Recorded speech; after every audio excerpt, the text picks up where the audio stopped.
officially done siding the outside of the house other than that garbage enclosure, but that's kind of not included. And this all turned out really nice. I decided to do 2 horizontal pieces right at the end there because I thought that those would nail up better.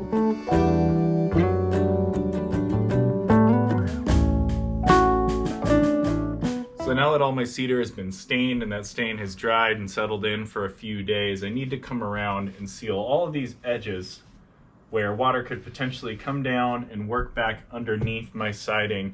And there's a lot of these little points everywhere. It's all of the corners and the starting points, and then especially all these top points where water's gonna be running over the top. So what I've decided to use is this. It's basically a roofing sealant. It's neoprene and polymer based. So it's a little bit different than like a roofing tar type of sealant. It dries a lot quicker. It dries a little bit shinier than that really matte tar finish. And the color stays really true to this type of black.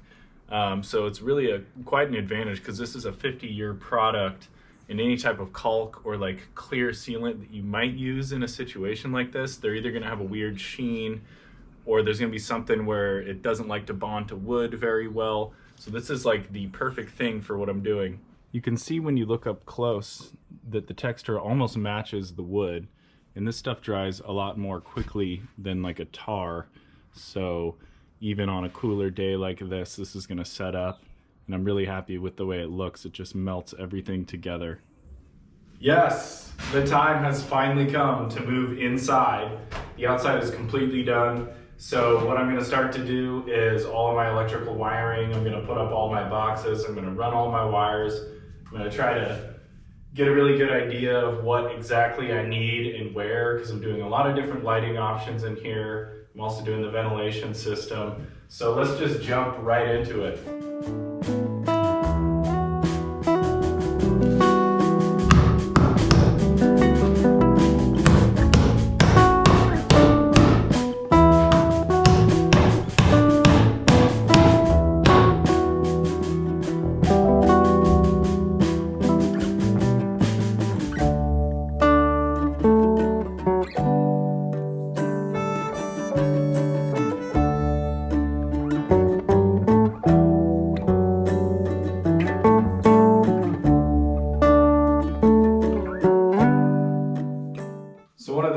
Critical electrical things going on in here for the lighting is I'm running a lot of track lights. And so if you haven't put in a track light before, there's probably a couple of things you need to know to save yourself a bunch of time.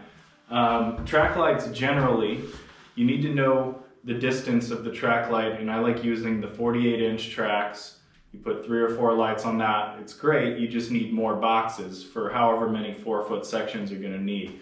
So if I want a track light running in this section, right in the center of the ceiling, I'm gonna need to put a box somewhere at the end of the run, and then from that point over, it's gonna run 4 feet. So you just need to space out your boxes and make all your lines really nice. Here's another thing to consider. Wire is really expensive right now, so this run I'm doing 2 tracks, just like the other ceiling, but I'm gonna leave my box right there instead of at the end, because all I need to do is get wire to here from this way. I wouldn't want to put that box over there. It's another 5 feet of wire that I'm wasting. So try to think about where you're placing things and how you're laying out your wire.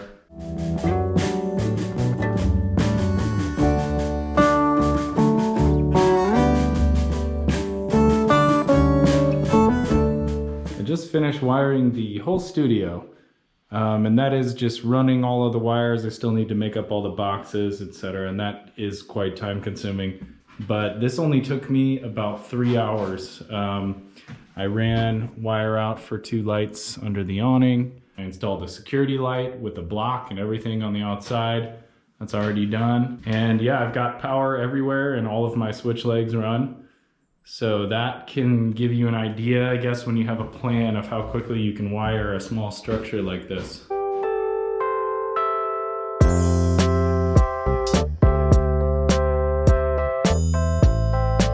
I've got several spots in the studio where I created basically a beam. This is more like a post. And so I needed that 1/2 inch spacer. So this would fill a 3.5 inch space. Either way, it doesn't matter. I'm gonna be using this great stuff to fill all these gaps, and I'll go around and hit any spots behind some of my electrical boxes, etc., that are going to be hard to reach with the bats.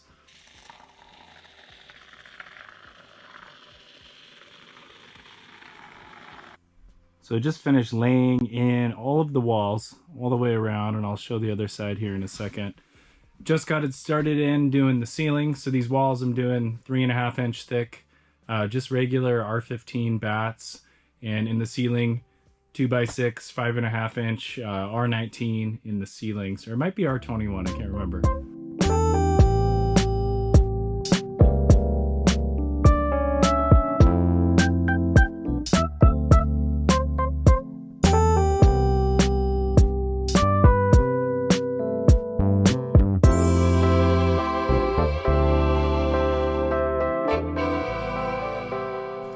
Now that I've finished insulating everything with the bats, I'm just going to go around and do a bunch of just really nitpicky stuff. You're not always going to cut out your spots perfectly. So for instance, this box, I've got about 3/4 of an inch above it. It doesn't really go all the way back, but I'm going to fill all that stuff once again with this great stuff.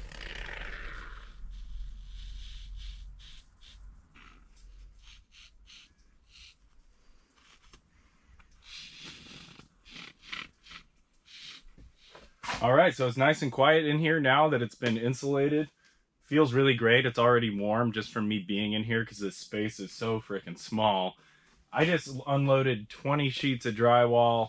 I'm not doing the ceiling with drywall. I'm doing that with wood paneling and or maybe some tongue and groove. I haven't quite decided yet, so we're just going to try to get all the walls boxed in, and I think I can hang it all in one day.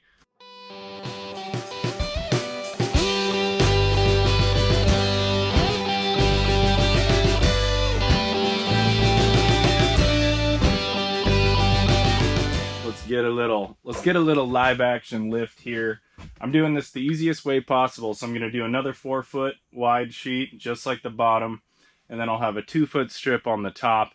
And that's on purpose because I want that tape line up high, and I also, lifting up there, I only want to be lifting a 2-foot wide sheet up there, and it's a whole lot easier this way. But I've preset some screws in some easily reachable locations, so that once I get this sitting on there, I can get like a couple tacked in. Let's see how it goes. You always need a couple in your mouth, ready to go. You know, like having the drill right on my side. Oh yeah. Oh yeah. So the insulation's gonna resist you. Push the sheet out. Kind of sucks. But as long as we're up tight and we're lined up with the last sheet, we're good. So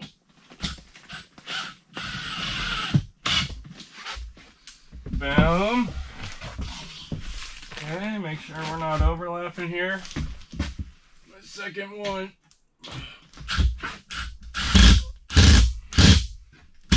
Well, that wasn't great, but all right, it's up in there. Now I can come along with the couple in my mouth and get this thing sitting tight so it doesn't want to slip off of there.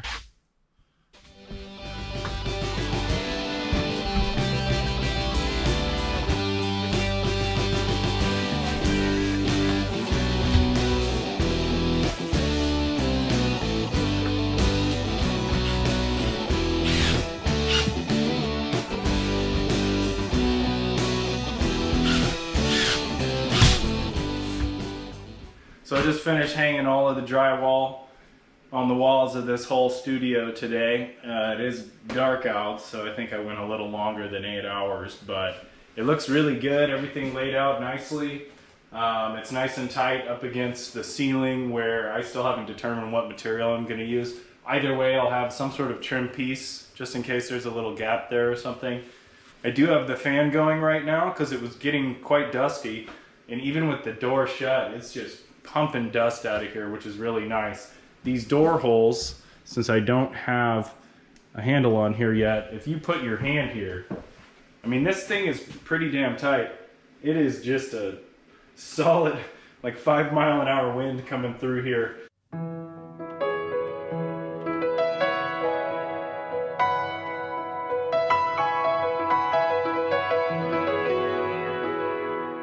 So it's the next day and I'm ready to mud and tape this whole thing. I want to get all these walls done. I want to get them taped. I've got the heater installed, so I'm heating the room a little bit, and I've got my ventilation going, so it's going to be enough to keep the moisture getting out of here and to let all of the mud set up. What I like to do is go around and pre-fill all of the joints in the corners with a setting type mud, and I'll also use the setting type mud to get all of my screw holes, and then I'll move on to some different types of taping mud when I actually put on the tape. So I've mixed up some 90-minute mud, and I've mixed it up pretty wet, and that's because when I go in and fill all of these joints, I still want a little bit of an indentation there, and I really want it to sink all the way into the back of the seam, and that just gives me some room for my taping mud so I don't have a big bulge that I have to float out. So that's what I'm doing right now.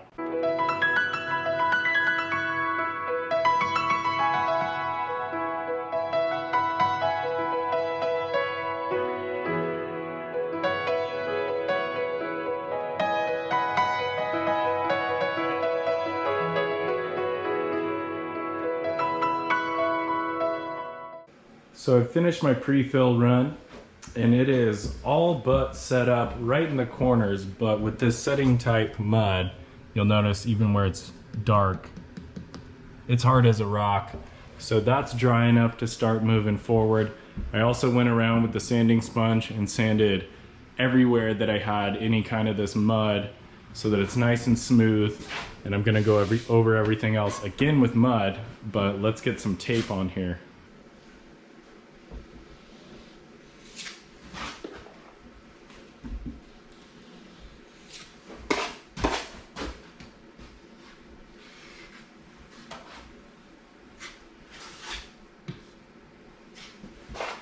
So when I'm laying on mud for taping, what I'm thinking about and what I'm feeling for is just getting a really even amount of mud everywhere. When you go to press that tape down and you've got thicker and thinner spots, you'll have a ripple in the tape itself, and it's hard to mud over that and make it look flat ever again. The second thing is just applying the mud in such a way where you don't have any bubbles, like a little bubble like that. Once you have your mud evenly applied, you got to go back and smooth it really well, because any bubble that you put that tape over, that air is not going to escape. You're going to have a bubble under your tape for sure. I'm going to lay this tape on here, and you don't want to get too wide of a cloud of mud on here, because then you can kind of lose where your line was. You want to make sure that that tape's kind of centered right underneath the actual seam of the boards. It's a bit smarter to work from the center out when you're first laying this tape down. I ended up just working a little bubble all the way out of there, so that's on flat. And now the pressure is critical. You don't want too much pressure, because it's going to squeeze your mud, too much of the mud out. And if it gets too bare underneath that tape, once that starts drying, it's just not enough adhesion to keep that tape wanting to stick on there. But that right there is on. And then I come back and clean up the edges, and I don't worry about floating some big amount of mud out while I'm taping. That's a whole nother step after this. This stuff's got to dry, and then we'll be floating this out a good 16 inches. So right now I want to just sort of create like a little bit of a conical shape here and just feather that edge to nothing. And then I'm only working with 6 inches, so when I come back and sand this, it'll sand back down and I'll be able to put mud over the whole thing. Got it all taped up in here. This is gonna have to dry at least overnight. I'm gonna leave the heat on and the vent on, but now I've started coming back, and I'm gonna put some of my joint compound, some of my all-purpose mud over those same screw holes. The way that I like to mud over screw holes, I like to put a whole line of mud, just because it's much better at obscuring the fact that they're are studs there and that there are screw holes. So I come in with a good deal of mud. This is a pretty short run here.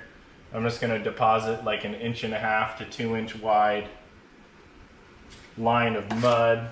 That's about 1/8 to 1/4 inch.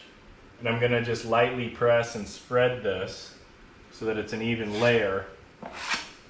And then it's 3 moves from here. So I'm gonna feather this side, which means I've got pressure on that left side of the blade. It feathers that edge down to nothing. I'm gonna feather the right side. So this is just opposite. And now there's a little bit of a crown in the middle, and I'll just come back over one more time with almost no pressure and flatten that little mountain.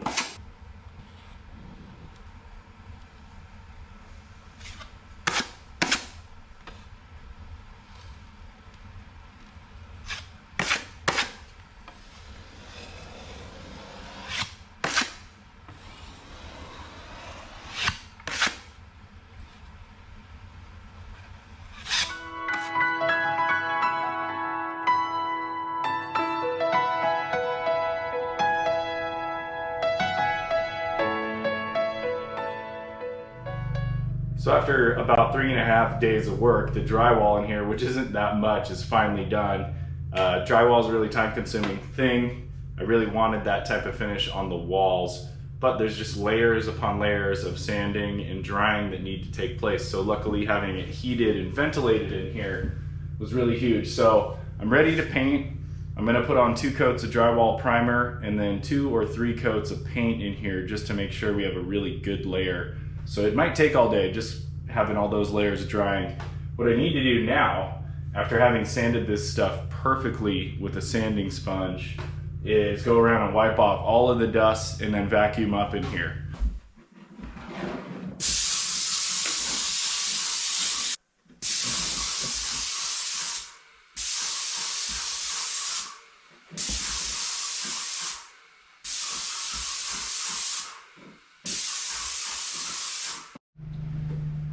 So we got our first coat of drywall primer on here and it went on really evenly and smooth. I'm gonna do a second coat.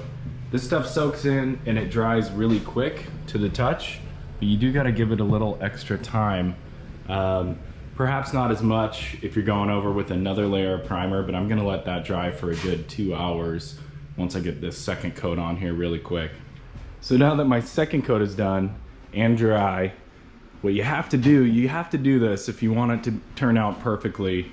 You need to sand again because all of your earlier sanding, it brings up the texture of the paper itself. And then once this primer dries, you can come back with that same sanding sponge and shave off all of those little hairy spots. Even though they might get covered up by the paint because it's much thicker, this is the only way, you know, it's just a lot of sanding. So let's get into painting this thing.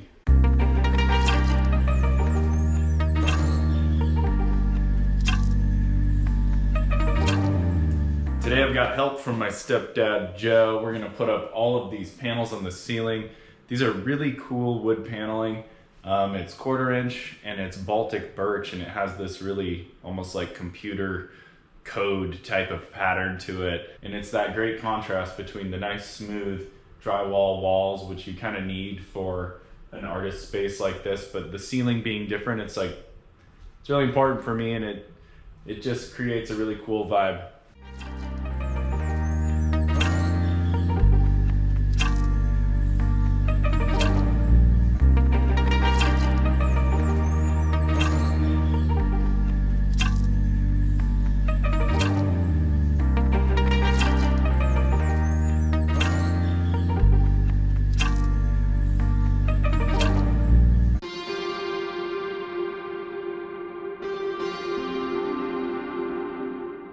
So I framed out the garbage enclosure yesterday. Couldn't really take any videos because it was raining.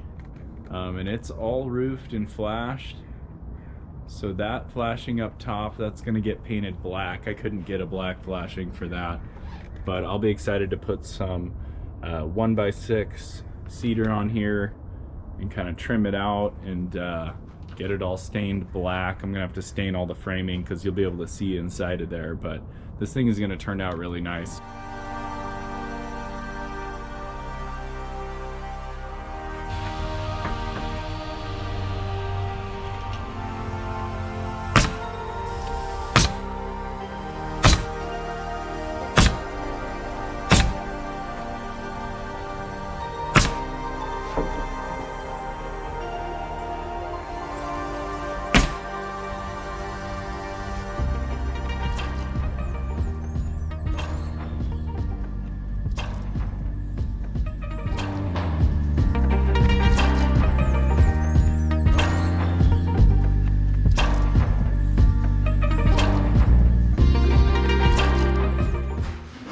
see I put in my can lights, and that's why we have all sorts of wires and things running around, is I've got a lot of these threaded in together. So there are 4 cans here. So those are all on the same switch. And then as well, these tracks right here are on their own switch. So, you know, you've got 6 different points where you've got stuff working together. And so I needed to get this stuff in first before I can do my trim, because I'm gonna have some pieces that go along these seams and butt up against that track. So we're ready to do that now.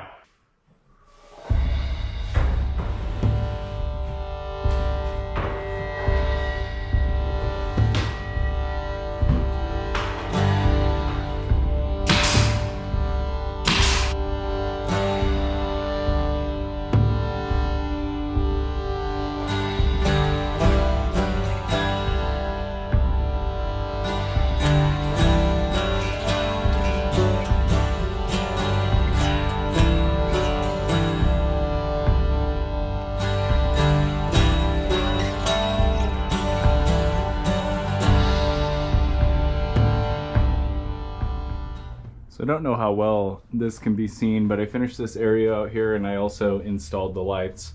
Really happy with how it turned out. Whenever you're working over the top of hangers and hurricane clips and things, you get a lot of uneven joints. So there's a couple cracks here, but I can really live with that. It looks nice. If you've been wondering what I'm gonna do with the flooring here, it is an art studio, so it's gonna get pretty much covered and trashed and really worked in. So I've decided to save some money and not do flooring in here because I don't really want it. So I went around and sanded everything, cleaned it, and vacuumed it up in here. And I'm just gonna roll on a really nice flat gray paint. And then I'm gonna do a couple layers of either epoxy or polyacrylic over the top of that to seal it. And I think that's gonna look great. And that's about the last thing I have to do. Once that's done, I'll come in and put in my base trim, and I'll trim out this angular corner. And I gotta trim out all the windows, but after that, this thing it's done.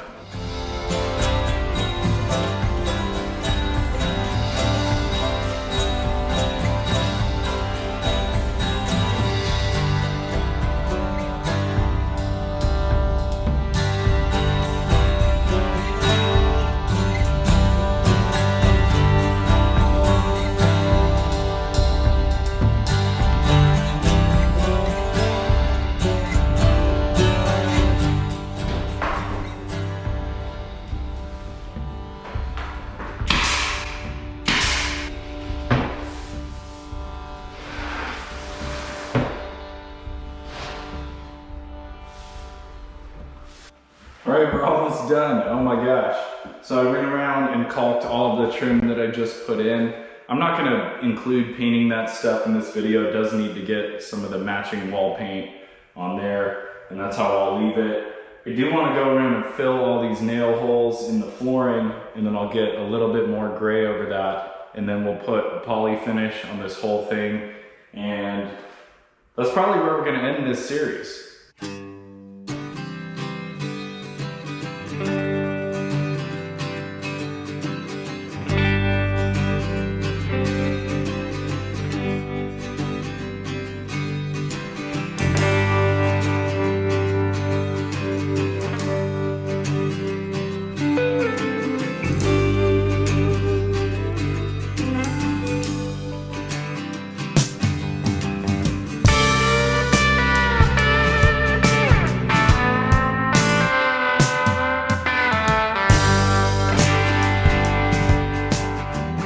As you can tell, there's probably, you know, a day or half a day of stuff left to do on this thing, but as it pertains to this video, this is basically the end. I'm super excited. The studio's done. I finished it a week ahead of time, actually.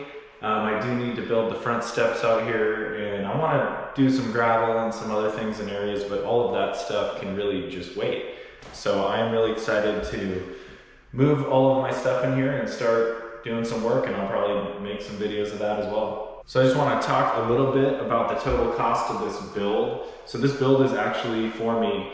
I'm a painter, I'm an artist, and I'm also a contractor, and I do build a lot of these studios. So if you are interested in what something like this would cost. I'm here in the Portland, Oregon area. As far as what I spent, just raw material wise, this project is about $16,000. But just because of the time, especially the convenience of working here at my house, doing a project somewhere else in someone else's property, and a lot of the permitting and things I was able to do myself on this project because I'm the homeowner. Can't quite do some of those things if I'm working on a project as a contractor. So that adds a little bit of time and obviously labor and cost. I think that this project, if I were to replicate it for someone else, would probably be around $35,000. And that might sound like a lot, or it might sound like not very much. It really depends who you talk to. Once again, this is not a living space. This is an art studio, and it is under 200 square feet. So that's one of the parameters here in Portland, at least, and every city is gonna have a different sort of size regulation for what needs to be permitted. So this structure itself did not have to go through engineering and planning. There's no permit for the structure, which is really convenient. And it's the type of project that I like to do because that stuff can be just really annoying. And there's always like a lot of hang-ups and things when you're working on projects that involve the city throughout every single step of the way. So this cuts out quite a bit of that. In general, if you're in a regular residential zone in the city of Portland, you can build a structure of any kind. There are no rules about how nice you can make it. There are rules about how far you can be from your property lines, from other structures, and those distances change when you have a wall that has a window. As well, there are limitations with height. The total structure cannot be higher than 15 feet off of the grade, and the tallest wall, and that is from your finished floor surface to the top of the top plate, is 10 feet. So generally, you're kind of working with 11-foot buildings unless it has a ridge, and in that case, you can go up to 15. And that's a really big structure. So a lot of people I've talked to, all of my neighbors who I talked to before I did this project, they were really interested, and as I was building, they were very surprised at kind of what you can build. I can't wait to start working in here. I'm really easy to find. Just look up Perk Builders. I've got a website, perkbuilders.com. If you're interested in a structure like this and you're in Oregon, preferably in Portland, definitely call me up. I would love to build more of these. I'm tired of doing decks. I'm tired of doing remodels. I want to build specifically art studios. And so I think this is a great value. It's probably a lot less than anyone else would bid for this exact structure. Absolutely. So my name's Jacob. Just give me a call.